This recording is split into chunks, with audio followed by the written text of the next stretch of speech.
I'm Evelyn Risley with DealBook for the New York Times. Here with my colleague today, I'm Nelson Schwartz. He's a reporter at the New York Times. Thanks for joining us, Nelson. Good to be here. So we just published a series of articles on the extreme interest in technology startups these days, especially the popular ones like Facebook and LinkedIn. And you did a deep dive on the IPO of LinkedIn and who was able to cash out.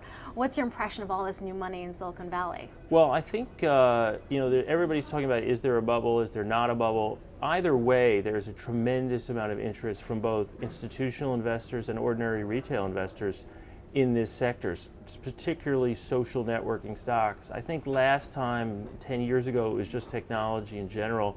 Now it's really concentrated in those names with, it looks like maybe Groupon may be the next to go public, but everybody's eyeing and offering. And I think a lot of ordinary investors and just people on the web and message boards are all talking about what's the best one. Kind of thing. Yeah. What did you find most remarkable in who was able to make some money out of LinkedIn's IPO? I mean, obviously Reid Hoffman, the founder of LinkedIn, made a lot, but there was a lot of other characters who also did as well. What I found really interesting is just how many early employees, earlier investors, and even people in the secondary markets, which you wrote about in a separate story, how many of them really got in at prices well below where it went public and even further below where it's trading now. So obviously, for the people, the later you came in, the harder it was to make money, basically. Yeah. And there's a lot of IPOs coming out later this year, probably Groupon, Zynga, those are the most talked about. What do you expect in terms of pricing for these IPOs? That's been a little bit of a tricky area for bankers, right? Some of the bankers were criticized heavily for LinkedIn's IPO, even though if you look at the current stock price, it seems to be not that far off from where they had priced it. Right. I think basically, they did a better job in retrospect. At the time, everybody was really critical. The stock opened at 83, went all the way up to 122, and now it's down at about 65 as of Friday. And I think, like I said, in retrospect, it looks like a smarter call.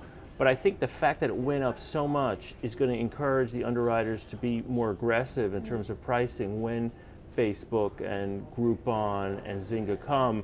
They're going to be less likely to build in such a big discount and sort of go for that because of all the criticism that was leveled. Yeah, and we saw in the Pandora IPO they were definitely more aggressive, and that seemed to be roughly on the right mark. Groupon, Facebook, Zynga, I mean, those are going to be some huge IPOs that should do well pretty much almost regardless how the rest of the market is faring.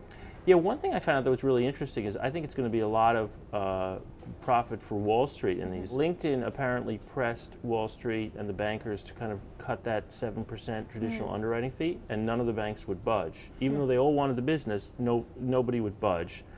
LinkedIn actually got them to agree to contribute a portion of the fees for the IPO to a foundation to sort of promote economic opportunity, which is interesting, which they're going to do.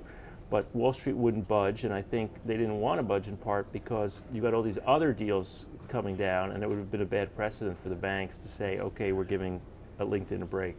Yeah, well, lots more money to be made, it seems. Yeah, exactly. Thanks so much, Nelson. My guest today has been Nelson Schwartz. He's a reporter at the New York Times, and I'm Evelyn Risley with DealBook for the New York Times.